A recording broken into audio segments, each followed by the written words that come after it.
Thank you, Jane. Goodness, it is almost surreal that this day is here. Well, might I say it's surreal in almost every way. I am honored to receive this gavel from an incredible leader and an incredible friend. I'm grateful to stand before all of you, the membership of the Junior League, although virtually, and to serve you in the year ahead. For I truly believe that a grateful heart is a magnet for miracles. Jane, my dear friend, let me first take this moment to thank you and to recognize you for all you have done this year. What incredible journey we have embarked on together. And goodness, if we all have had an inkling of where we might have ended, I wonder if we would have still said okay to this. But in knowing you, I'm confident you would have looked it right dab in the eye, the pandemic, and said, darn right, bring it on. I still remember the very first day we met. You were transferring to Houston from the Junior League of New York and walked into the administrative placement fair. I was ending my DVP year and beginning to think about my next role as Charity Ball chairman. As I stood at the table sharing with eager members about how much fun it was to work on Charity Ball and how special it was for our league, you rolled up.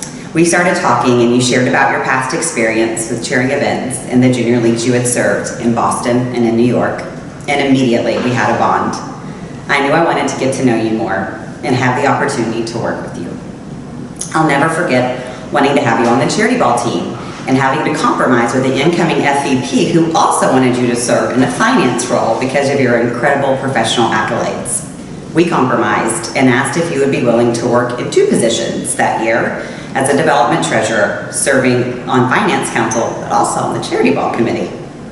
You are a true gift to our team, bringing creativity and passion and just a beautiful energy. And that's the true makeup of who you are as a person. I knew during the time of working alongside you that you would do wonderful things for our organization, but never dreamt we would be standing here together in these positions serving our league. Jane, there truly are not words to express what you mean to me. Walking alongside you in this journey. Hold on. Dude. Has been one of the greatest blessings of my life. You have a beautiful ability to lead with humility and compassion, to lift others with your words, yet allow their voice to be heard, and to act with decisiveness and with grace, and to truly make those around you feel like they are special and dear to your heart. I truly admire you, and I'm so very thankful for all you have taught me over the last year.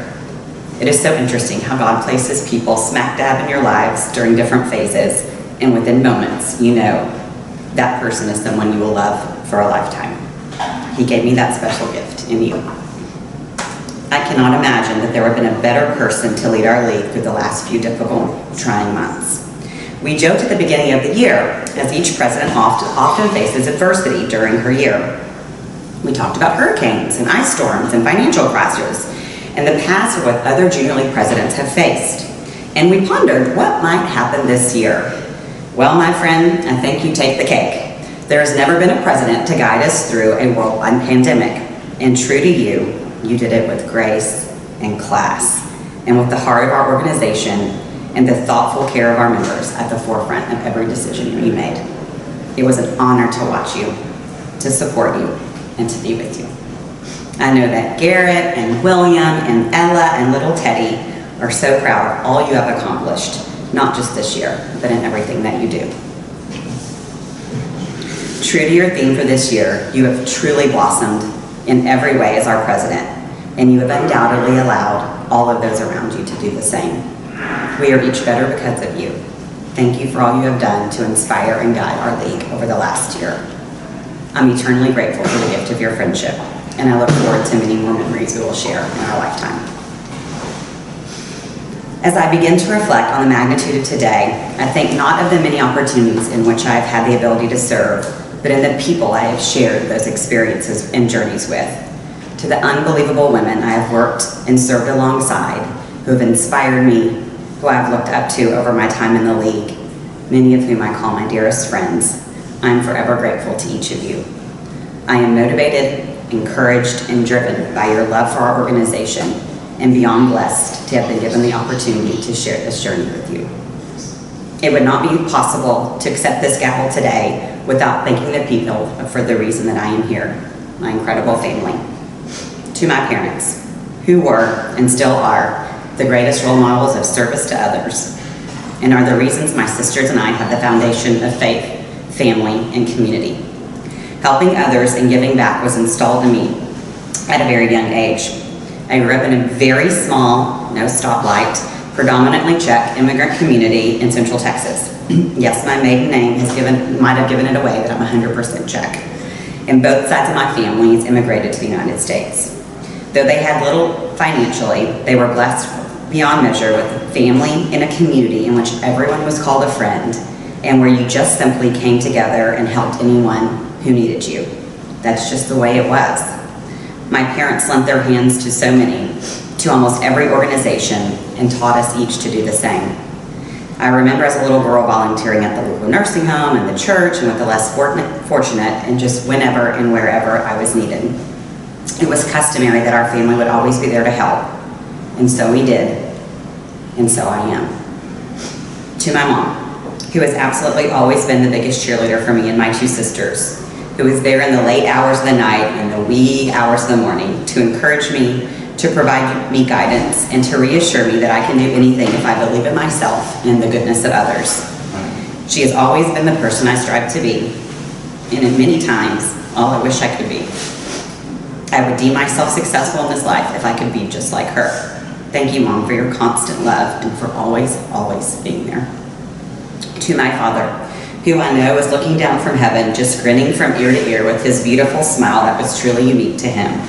There is no doubt in my mind that I'm standing before you today because of him. I know he guided me to this very spot to push me to do more and to be more and to believe more in myself and in everyone around me. He loved the League. He loved how we were quiet catalysts of change for the city that we live in. As a father of 3 girls, he taught us that we could do anything we set our mind to, and he showed us that every day with his love and his guidance. The League represented everything he taught us, that collectively, incredible, smart, hardworking women can do just about anything, and alas, they always have. I wish he were here to see this moment today. He would have been so proud. Yet I know he likely has the very best seat to watch this, in every step I will take this year. I miss you, Dad, and I hope that through the actions I take this year, I will make you proud. To my sweet Wynn and Ella, Wynn, my big boy, my Lego building, dinosaur, and gaming loving child. You are so incredibly smart and kind and caring. You remind me so much of my father. You have a heart so outwardly loving for others, well above yourself, and you strive to always do good. It is my prayer that you never lose sight of those incredible characteristics, as I know you will do amazing things. Wynn, you teach me something every day about myself and how I should strive to be a better version of myself, and that I can always do more for others. It's the greatest blessing of my life to be your mother. To my Ella, my spunky, witty, inquisitive little girl, your soul shines so brightly, and you already just love the opportunity to help others and make people happy. Doing good for others literally makes you giddy, and that gift of selflessness fills my heart in ways that I could never describe. Today, Ella told me she was very proud of me and couldn't wait to see me give a speech. And she also told me that although she was proud I was going to be the president of the Junior League, she thinks she'd like to be the first female president of the United States one day. Dream big, my sweet little girl. You will soar to reach great things in this life, and it will be my greatest honor to watch you do so. You both are the 2 most important things in this world to me. I know that taking the position of my second job at the Junior League means I'm home a little less. We give up a little more time together in the near term, and I know that will be difficult. Yet as the journey through the next year, it is my greatest hope that you will witness and I will make you proud as your mother. That it will teach you that this world is so much greater than who we are, that it's important to be thankful for the blessings that you have and to know that as much is given, much is expected.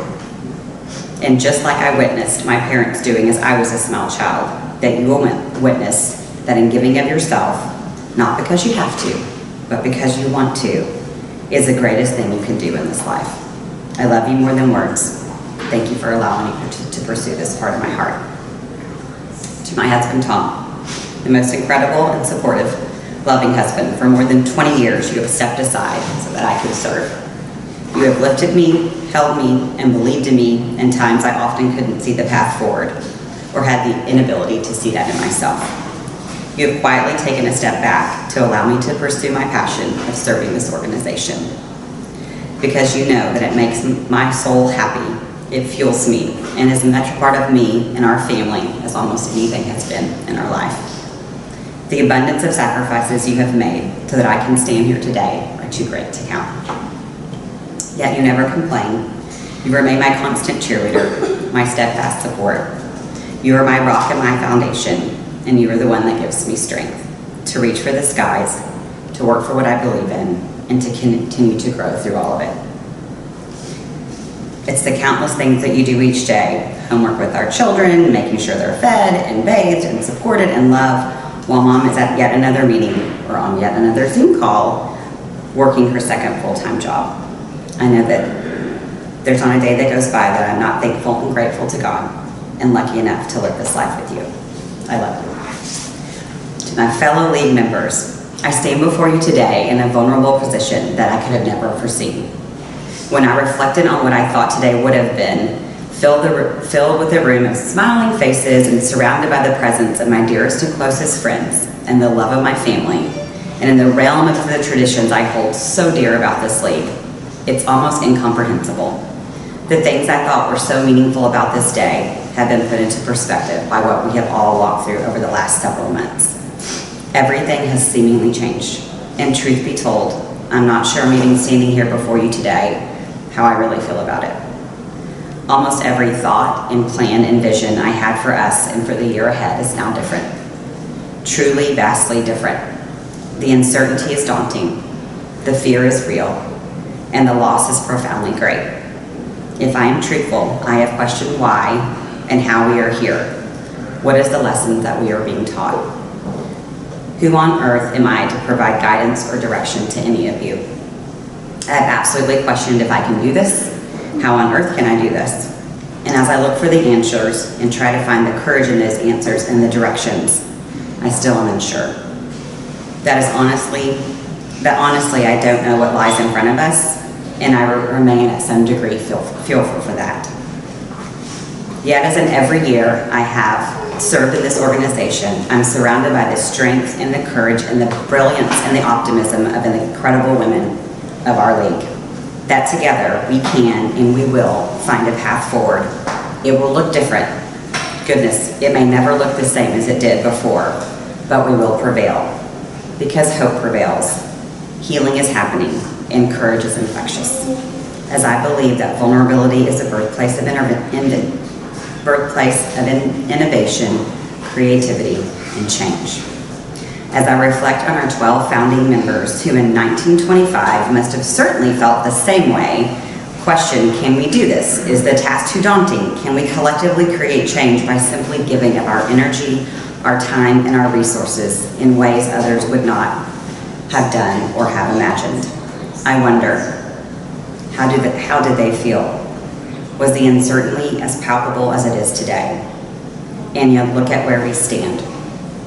Everything is possible. The road might not be straight, the path not perfect. There are no directions of when to turn right or when to go left, but there is an opportunity to create our story and to imagine what is possible. I'm a person that loves the tradition of our history and knowledge that comes from those who have come before us. And as I look at this building that we stand in, and I think of those that have walked the halls and built the organization of the service for others, hour after hour, year after year, for almost a century, I stand humbled. For it is because of these women and standing on their shoulders that I find the strength and wisdom to navigate this path forward. What I can tell you in the year ahead is that it will look different. We are navigating uncharted waters, and we will continue to do so for the unforeseeable future. We will hold ourselves to the tradition of our high standards of junior league members, yet we will provide one another and ourselves with the immeasurable grace as we look at the year ahead. I believe the mission and the vision of the Junior League has never been more relevant than it is today, at this moment.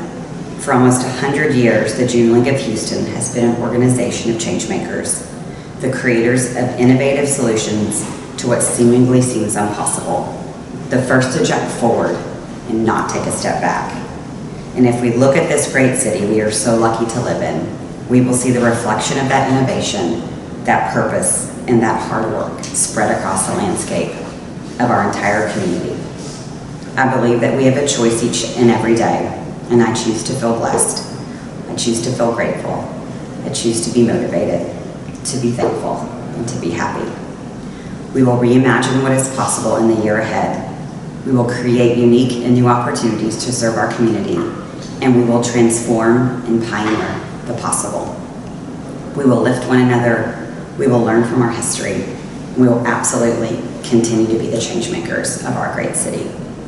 It is truly my honor and my privilege to serve alongside each and every member of the Junior League of Houston as your 2020-2021 League President, as we together reimagine the year ahead. Because I believe if you can imagine it, then it is real.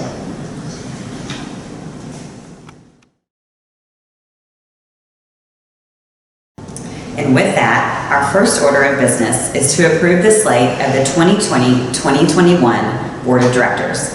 The proposed board members are listed on your member homepage, and voting for the incoming board, along with the budget and proposed bylaw changes, closes at 8 p.m. tonight, May 26, 2020. I am truly looking forward to working alongside this amazing board of women next year. 6 of these women are also on the 2020-2021 Executive Committee. These women have been hard at work over the last several months preparing for the year ahead. Marie, Lauren, Laura, Helena, and Wendy, I am so excited for you to officially start your journey today, and I'm grateful for all you have already done to plan for our future and to navigate these uncharted waters as we forge ahead. Jennifer, I am thrilled to work alongside you as President-elect and know that I will learn greatly from you this year. This team will continue to work tirelessly to ensure our league is able to manage the year ahead. They've already taught me so much, and we are so lucky to have them lead our league during this uncertain time. Thank you to all of you. Before we adjourn, I would like to extend a tremendous thank you to the 2019-2020 community partners. Sewell, our presenting automotive partner, CCRM Fertility Houston, Memorial Hermann Hospital, the Women's Hospital of Texas, and our premier community partner, Texas Children's Hospital. It is our hope that each of you will also return next year to allow us to continue forwarding the League's mission of building a better community. And with that, we are adjourned.